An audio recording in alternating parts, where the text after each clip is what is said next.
अस्सलाम वालेकुम नाजरीन, आप देख रहे हैं छतर न्यूज़ टीवी और मैं हूँ औरंगज़ेब जराखेल। नाजरीन, जैसा कि आपको मालूम है कि मुल्क भर में सियासी गेमा गेमी हुरूज पर है और एक तूफ़ान बरपा है। इस टाइम अगर जिस मौजू को देखा जाए तो हर तरफ सियासत ही सियासत है, लेकिन आज हम एक अहम मौजू पे बात करना चाहते हैं। नाजरीन इकराम, जैसा कि आपको मालूम है कि 2018 के इलेक्शन में पीटीआई के सरबरा इमरान खान ने 5 हलकों से इलेक्शन लड़ा और 5 वार्डों से वो कामयाब हो गया। बाद में उसको 4 हलके छोड़ने पड़े और एक से जो आइन और कानून है वो तो एक ही सीट रख सकता है। 4 हलकों पे ज़िमनी इलेक्शन हुए, लेकिन हम बहैसियत पाकिस्तानी कौम इतने बेहस हो चुके हैं कि आज तक किसी ने यह सवाल नहीं उठाया कि उन 4 हलकों में जो ज़िमनी इंतखाबात हुए थे उनके अखराजात किसने बर्दाश्त किए। क्या वो इसी आवाम के टैक्सों पे हुए या जिस शख्स ने 5 हलकों पे इलेक्शन लड़ा था सिर्फ उसके जेब से गए या अवामी टैक्सेस से हुए? तो सवाल यही है कि अवामी टैक्सेस से आज तक अवाम ने इस पर रद्द अमल क्यों न दिया। नाज़रीन इकराम, अब जो नई इतलात आ रही हैं 9 हलकों पे ज़िमनी इंतखाबात की, तो वो एक अलहदा बेस है कि ज़िमनी इंतखाबात होने चाहिए या नहीं होने चाहिए, वो कानून की बात है, हम उसमें नहीं जाते, करते हैं या नहीं करते। लेकिन 9 हलकों पे दोबारा इमरान खान जो है, जो पीटीआई के सरबराह हैं, वो पाकिस्तान के एक मकबूल तरीन लीडर हैं जिसके लाखों नहीं बल्कि इससे भी ज़्यादा चाहने वाले हैं। तो आखिरकार इनमें कोई एक भी शऊर वाला नहीं कि इनसे पूछें कि आप अगर नो, पहली बात तो यह है कि वो इलेक्टेड एमएनए हैं, वो तो लड़ ही नहीं सकते। अगर खुदा न ख्वास्ता वो फिर भी मुस्ताफी होकर लड़ते हैं तो 9 हलकों में अगर दोबारा इलेक्शन होते हैं, और हो सकता है वो तो इलेक्शन जब बंदा लड़ता है तो वो जीतने के लिए लड़ता है, तो खुदारा 9 हलकों में अगर इमरान खान साहब दोबारा कामयाब हो जाते हैं तो एक सीट उसको अपने पास रखनी पड़ती है। 8 हलकों में दोबारा ज़िमनी इलेक्शन होंगे। क्या वो 8 हलकों में जब दोबारा ज़िमनी इलेक्शन होंगे तो वो इसी अवाम के पैसों से होंगे या इसके लिए कोई और फंडिंग होगी या इसके लिए कोई और मामला होंगे?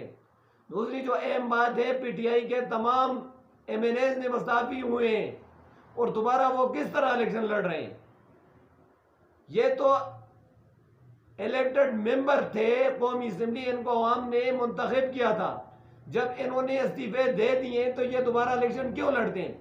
पहली बात यह है कि ये असेंबली के अंदर डट कर उसका मुकाबला करते। ये तो उसका हल नहीं था कि भाई वो असेंबली से भाग जाते और फिर कहते कि भाई दोबारा इलेक्शन में आने का सवाल किस तरह पैदा होता है कि एक बंदा जिसको अवाम मुंतखब करती है वो वहां से इस्तीफा देता है और दोबारा अवाम में आता है कि मैं दोबारा, वो तो 5 साल के लिए अर्डवाल मेंबर था, उसको क्या जरूरत पड़ी। इसमें जो अहम बात हम करने वाले हैं वो सबसे अहम बात जो है, हम आज तक ऐसे पाकिस्तानी ना बन सके। हम तो पीटीआई के यूती बन गए, हम तो पीपल्स पार्टी के जयाले बन गए, हम तो जमीयत के जमीयती बन गए, हम तो नून के जयाले बन गए। लेकिन अफसोस, हमने आज तक एक पाकिस्तानी होने के नाते अपने लीडर की अच्छे काम को अच्छा और बुरे को बुरा ना कहा। अगर हमारा लीडर गलत करता है तो हम फिर भी उसको अच्छा कहते हैं, अगर दूसरे का लीडर अच्छा करता है तो हम फिर भी उसको बुरा कहते हैं। मैं कहता हूं खुदारा अपने व्यूवर्स से ये एक रिक्वेस्ट करता हूं कि कम अज कम जो बात भी हो आप देखें। अगर एक बंदा ठीक काम करता है, आप खुद सोचें कि भाई आखिरकार ये रोजाना के ज़िमनी इलेक्शन में जो खर्च अखराजात होते हैं, एक हल्के में करोड़ों नहीं अरबों रुपए के खर्चे होते हैं, उसमें तमाम निज़ाम जिंदगी मातल होता है उस दिन के लिए, और उसके बावजूद आए रोज इलेक्शन, ये एक खेल तमाशा बनाया हुआ है।